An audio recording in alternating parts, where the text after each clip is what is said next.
పెద్దలు గౌరవనీయులు మన పార్టీ నేషనల్ అధ్యక్షులు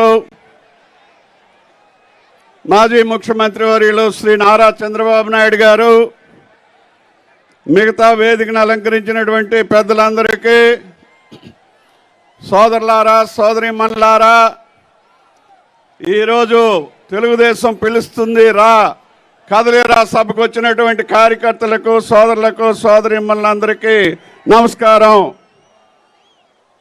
మీ తాలూకా ఉత్సాహం, ఆనందం, ఆప్యాయత చూస్తుంటే ఈ రోజే మీరు చంద్రబాబు నాయుడు గారిని ముఖ్యమంత్రి చేసినట్టున్నారు. మరి అలాగే మన దగ్గర జరిగినటువంటి యువగల సభకు వచ్చి ఒక ఉదయించే సూర్యుడు మనకున్నాడు అని చెప్పి లోకేష్కి ఆ రోజున పలికిన స్వాగతం ఎవరు మర్చిపోలేకపోతున్నాం. మీరందరూ పలికిన స్వాగతం.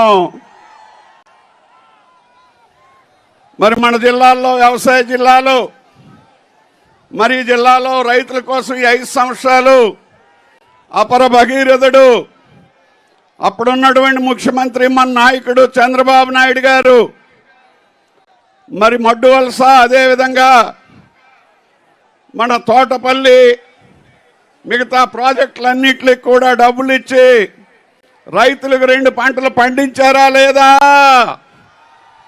పండించారా లేదా? మరి 5 సంవత్సరాల్లో ఏమైనా పండించడానికి నీరు ఇచ్చారా అని అడుగుతున్నా.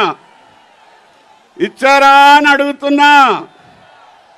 కానీ మనం పండించినటువంటి ధాన్యం ఏవైతే ఉన్నాయో వాటిని మిల్లుకు తీసుకువెళ్తే వీళ్ళు